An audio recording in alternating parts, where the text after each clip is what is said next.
Most people believe that aging is a slow process of a locking up, where your world naturally shrinks as your joints stiffen.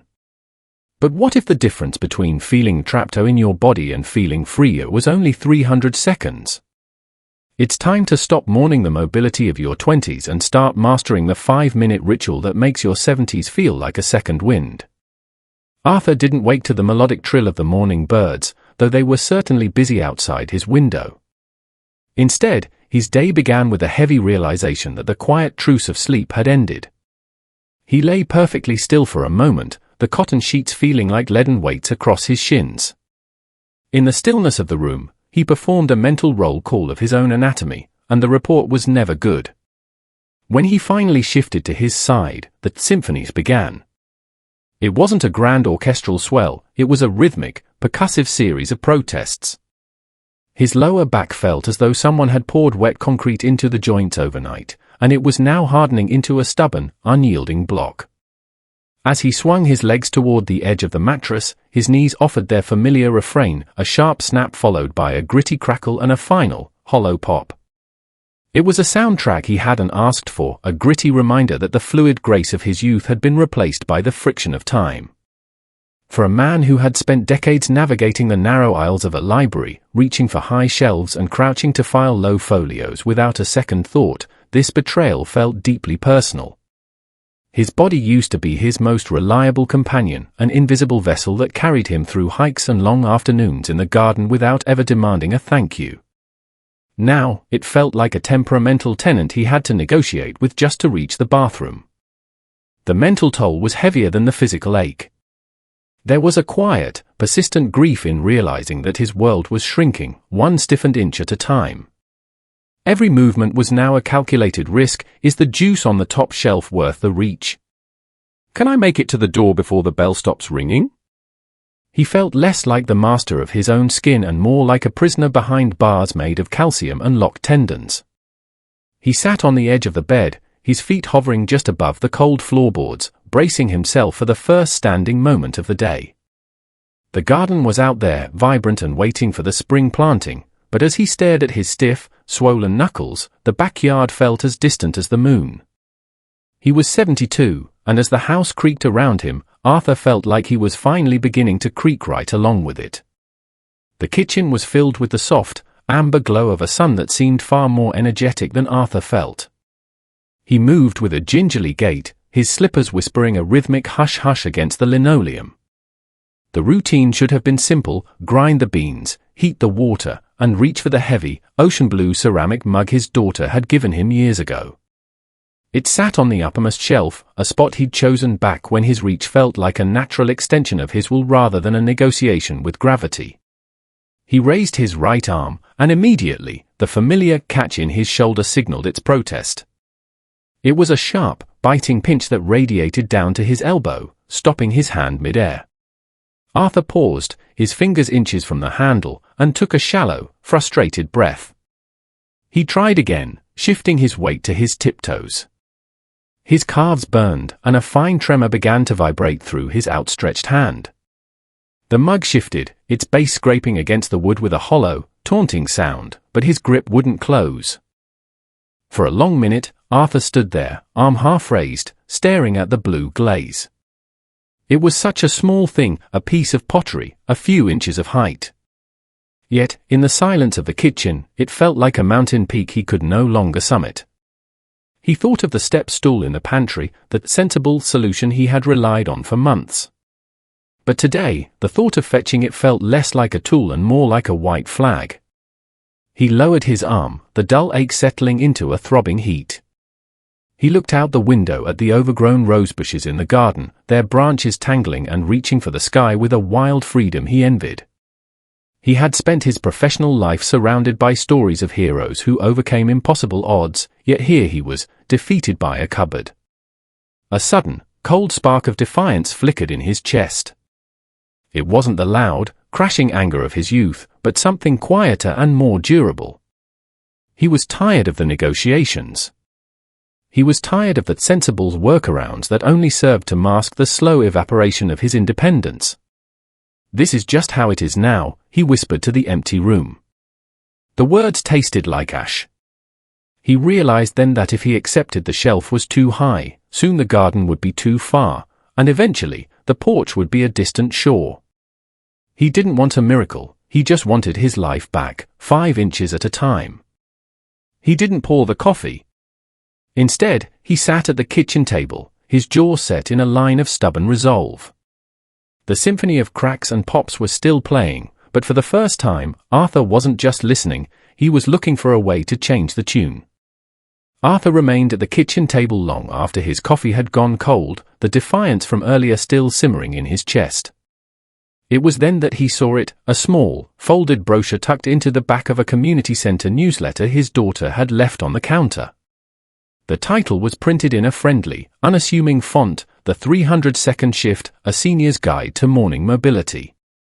He picked it up, his stiff fingers fumbling with the glossy paper. As he read, his brow furrowed. The guide didn't promise the return of his marathon running days or a body like a Greek statue. It promised 5 minutes.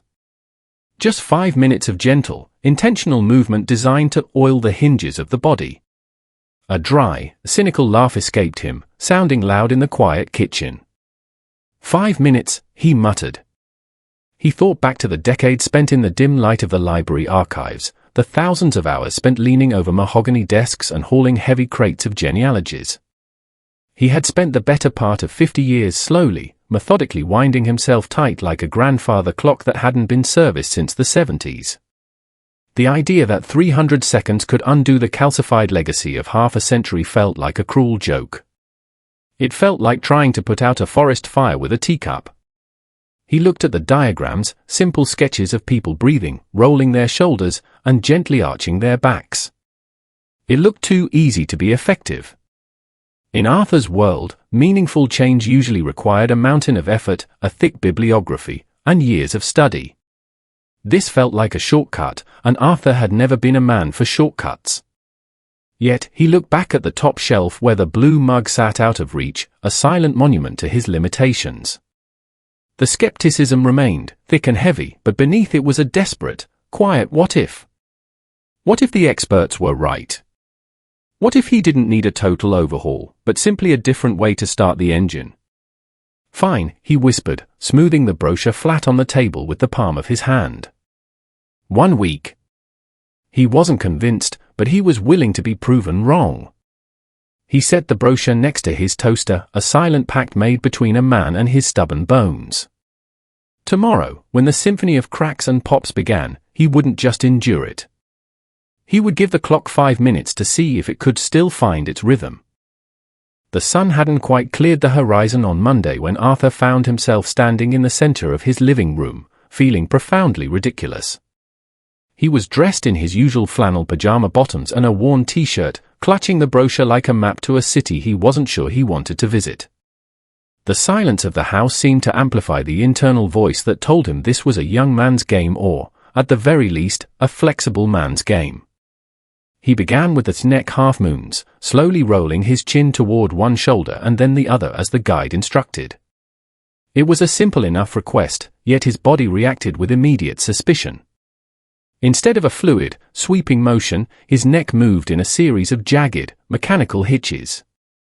Each tilt was accompanied by the sound of dry gravel shifting deep within his skull. He felt less like a graceful senior reclaiming his health and more like a rusty gate being forced open after a long, icy winter. Then came the cat-cow stretches. The act of simply getting down onto the living room rug was a logistical feat that required a steadying hand on the arm of the sofa and a muffled groan that he couldn't quite suppress. Once on all fours, he tried to arch his back toward the ceiling and then dip it toward the floor. In the diagrams, the movements looked like a wave. In his body, they felt like trying to bend a piece of seasoned oak. He wasn't a cat or a cow, he was an old diesel engine, coughing and sputtering, trying to turn over in a deep frost. The physical discomfort was expected, but the mental hurdle was the true mountain. By the second and third mornings, the novelty had worn off, replaced by a stinging self-consciousness. He felt clumsy, a man who had once been sure-footed and precise now struggling to coordinate a simple breath with a simple movement. His mind whispered that he was too old for new tricks, and that 5 minutes of flailing on the floor was just a different way to feel foolish. It would be so much easier to stay in bed, to accept the stiffness as a badge of honor for a life well lived, and to let the blue mug stay on its high shelf. Yet, as he hovered on all fours on Wednesday morning, staring at the fibers of the rug, that quiet spark of defiance from the kitchen returned. It was a low hum now, a stubborn refusal to let his world continue to shrink without a fight. He didn't feel better yet. In fact, his muscles hummed with a new, unfamiliar soreness, but he had made a pact. He took a deep breath, felt the familiar catch in his spine, and pushed through the count. 300 seconds. It felt like an eternity, but it was an eternity he was finally starting to own. The Friday morning light was thin and silver, filtering through the slats of the blinds to paint long, steady stripes across Arthur's duvet. He lay there for a moment, his eyes fixed on the ceiling, performing his usual pre-flight check. He waited for the familiar throb in his lower back to signal the start of the day. He waited for the phantom weight on his chest that usually made the first breath of the morning feel like a chore. He braced himself for the ritualistic bracing. But as he shifted his weight to roll toward the bedside table, something was missing. He moved tentatively, like a man walking across a frozen pond, unsure if the ice would hold. He swung his legs over the edge of the mattress. Usually, this was the moment of the great percussion, the knees snapping like dry kindling, the ankles clicking in a jagged rhythm. Today, there was only the soft friction of skin against the sheets. He sat upright, and the concrete in his spine felt more like damp clay, heavy, perhaps, but no longer frozen solid. The realization hit him with a jolt of pure, unadulterated shock. He hadn't made a sound. There had been no guttural groan to bridge the gap between lying and sitting. No sharp intake of breath to mask a spike of pain. For the first time in years, the symphony of his joints had gone quiet. The house was silent, and for once, he wasn't the one breaking it with the soundtrack of his own decline. Arthur remained on the edge of the bed, his bare feet resting on the cool floorboards, afraid that if he moved too quickly, the magic would dissolve. He felt a strange, light sensation in his hips, a lack of noise that he hadn't realized was a constant background hum in his life. It was as if someone had walked through the cluttered, dusty archives of his body and finally started organizing the shelves. He looked at his hands. The knuckles were still thick, the skin still mapped with the blue veins of 72 years, but they felt reachable. The 300 seconds he had grudgingly invested over the last 4 days hadn't been a miracle cure, but they had been a down payment. He wasn't a young man again, but he was no longer a prisoner awaiting a daily sentence. A small, genuine smile tugged at the corners of his mouth. The skepticism that had felt like an anchor in his chest began to lift, replaced by a cautious, shimmering hope. He didn't need a white flag today. He stood up, slowly, intentionally, and headed toward the living room rug. The 300-second shift was no longer a pact of desperation, it was an appointment he was finally eager to keep. The following afternoon, Arthur found himself on a weathered park bench beside David, a man whose hands had spent 40 years kneading life back into weary limbs as a physical therapist. They had been friends since the days when a 3-mile hike was a casual Sunday warm-up, but lately, their meetings had been defined by a shared, silent vocabulary of winces and slow descents into their seats. Today, however, Arthur sat down with a fluidity that made David's grey eyebrows climb toward his hairline. "You're moving like a man who found a hidden spring in his step, Arthur," David remarked, his voice carrying the professional curiosity that never truly retired. Arthur chuckled, leaning back without the usual bracing of his shoulders. "I've been trying that 5-minute routine I found. I'll be honest, Dave, I thought it was a gimmick. I figured at my age, if I wasn't lifting heavy iron or walking half a marathon, I wasn't doing anything but wasting time. But it feels like I've been given a literal oil change." David nodded, a knowing smile playing on his lips. "That's exactly what it is.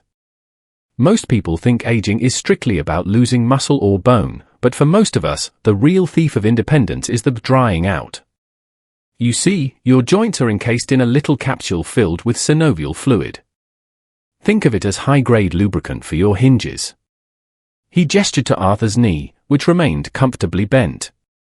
When you're still, that fluid becomes thick and sluggish, like honey left in a cold pantry. It settles, and the friction starts to bite. But the moment you start those gentle, rhythmic movements, the neck rolls, the reaching, the shifting, you're essentially acting as a pump. You're coating the cartilage, reducing the heat of the friction, and feeding the joint the nutrients it needs. It's not about building a bigger engine anymore, Arthur, it's about making sure the one you have doesn't seize up. Arthur looked down at his hands, opening and closing them. He had spent years viewing his body as a collection of parts that were simply wearing out, like an old car destined for the scrap heap. Hearing David speak transformed that grim image. He wasn't necessarily breaking, he was just unprimed. So, the stiffness isn't a permanent sentence? Arthur asked, his voice barely a whisper. Not at all, David replied. Movement is the prayer the body answers. Those 5 minutes aren't just stretches, they're a mechanical necessity. You're telling your joints that the library is open for business and every gear needs to be slick. As Arthur walked home, the science sat comfortably in his mind alongside his newfound hope. He wasn't just fighting time anymore, he was finally learning how to maintain the machinery. The blue mug on the top shelf didn't feel like a taunt anymore, it felt like a destination he was finally equipped to reach. The change didn't stay confined to the living room rug where he performed his morning ritual. It began to bleed into the way he moved through the world, surfacing in the quiet moments he usually took for granted. On Tuesday afternoon, when Arthur stepped out onto his front porch to fetch the mail, he didn't check the height of the first step with his toe like he was testing the depth of a dark, cold pool. He simply stepped down. He set off toward the end of the driveway, and halfway there, he realized something was fundamentally different. For years, his walk had become a cautious shuffle, a series of short, choppy movements designed to keep his center of gravity low and his eyes fixed firmly on the pavement. He had become a surveyor of sidewalk cracks, a master of spotting uneven bricks and treacherous pebbles. The fear of a trip, a stumble, or a sudden loss of dignity had turned his gaze perpetually downward. But today, his heels struck the ground with a firm, rhythmic confidence. He felt the length of his legs again, the swing of his hips providing a momentum he hadn't felt since his 60s. He wasn't just moving, he was striding. Without thinking, he lifted his chin.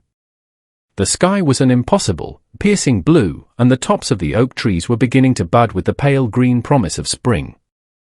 He had forgotten how much of the world he missed when he was only watching his feet.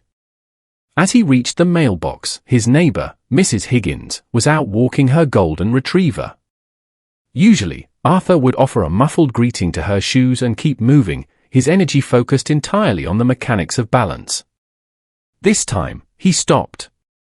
He looked her square in the eye and offered a bright, genuine smile.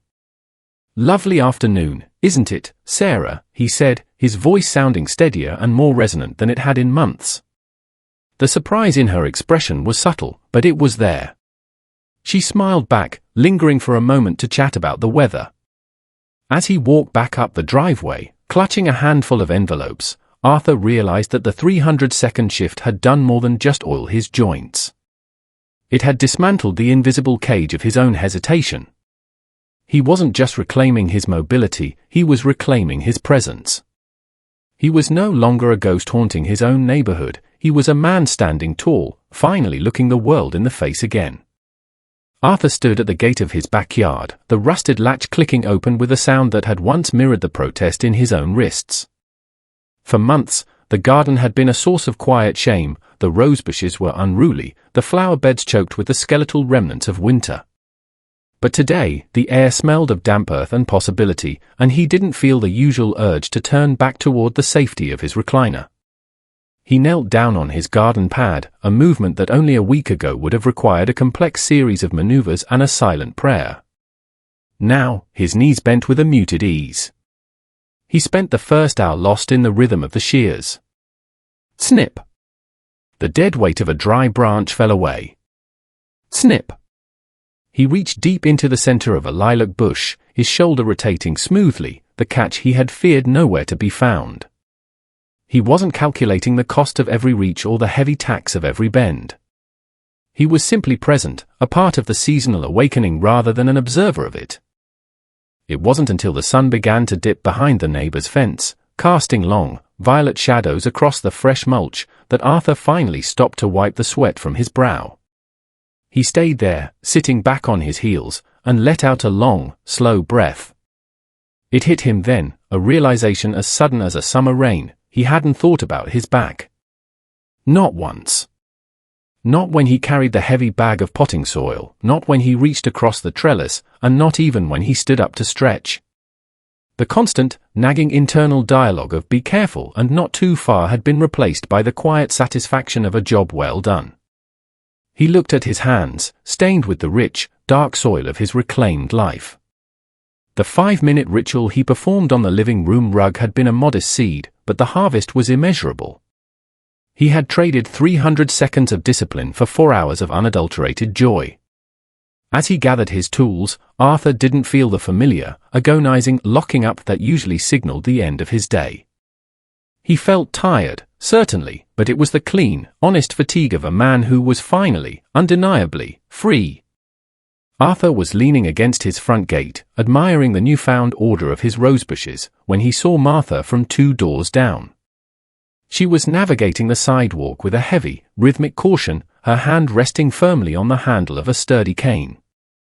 Every few steps, she would pause, adjusting her weight with a grimace that Arthur recognized with painful clarity. It was the look of someone who had accepted that the world was made of obstacles. "You're looking remarkably spry today, Arthur," Martha called out, her voice thin but warm. She came to a stop by his fence, her knuckles white as she gripped the wooden rail for support. "I haven't seen you move that quickly since the library fundraiser 5 years ago. What's the secret?" "A new tonic." Arthur looked at her, seeing his own former reflection in the way she held her shoulders, hunched and defensive, as if bracing for a blow from an invisible hand. He realized then that his journey toward mobility hadn't just been about reaching the blue mug or planting the lilacs. It was about this, the ability to stand at a fence and truly be a neighbor.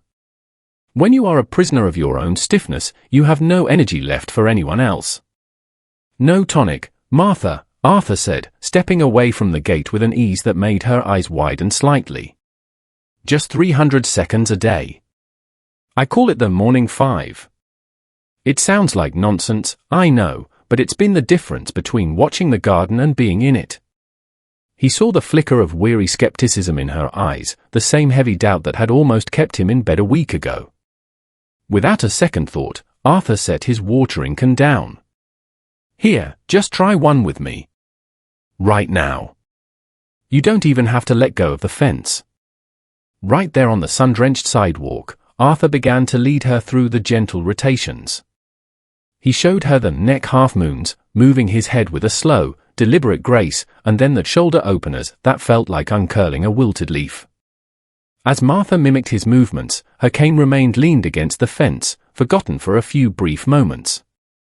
A small, surprised "oh" escaped her as she rolled her shoulders back. The tension in her jaw seemed to soften, and for a moment, the weary mask of chronic discomfort slipped, revealing the vibrant woman beneath. Arthur felt a surge of warmth that had nothing to do with the sun. Mobility, he realized, was the currency of connection. By reclaiming his body, he had reclaimed his place in the neighborhood. He wasn't just a man doing exercises, he was a friend offering a hand back into the light. Arthur sat at his small kitchen table, the ocean blue ceramic mug cradled comfortably in his hands. It no longer sat on the top shelf as a taunting reminder of his reach, it was now a daily participant in his morning, filled with the dark, rich scent of a life reclaimed. He looked out at his garden, where the lilacs were finally beginning to burst into lavender flames, and felt a profound sense of peace that had nothing to do with the absence of pain and everything to do with the presence of possibility. He realized then that for years, he had been at war. He had viewed aging as a relentless, encroaching tide, a series of battles he was destined to lose until he was eventually swept away. He had spent his energy fighting the stiffness, fighting the clock, and fighting the very skin he lived in. But as he watched a pair of robins hop through the fresh mulch he had laid down just days ago, he understood that the 300-second ritual had taught him a different way to live. He wasn't fighting the music of time anymore, he was finally learning how to dance to it. The rhythm had changed, certainly, the tempo was slower, the movements more deliberate, but the melody was still beautiful. He didn't need the frantic, effortless agility of a 20-year-old to find joy in the afternoon sun. He just needed the oil in the hinges and the courage to keep moving through the quiet spaces. Aging wasn't a process of shutting down, it was a process of refining. That night, Arthur went to bed with a heart that felt as light as his limbs. He didn't dread the morning symphony because he knew he held the conductor's baton. When the first light of a new day touched the edges of his curtains, Arthur opened his eyes. There was no tentative roll call of aches, no bracing for the leaden weight of his own spine. He simply swung his legs over the side of the mattress, his feet meeting the cool floorboards with a firm, familiar groundedness. He sat there for a heartbeat, feeling the steady, quiet hum of his own vitality. He didn't groan. He didn't sigh. Instead, as he stood up to begin his 5 minutes of neck half-moons and cat-cows, a slow, genuine smile spread across his face. The clock began its 300-second countdown, but for Arthur, it wasn't a race against time. It was his first, graceful step into his second wind.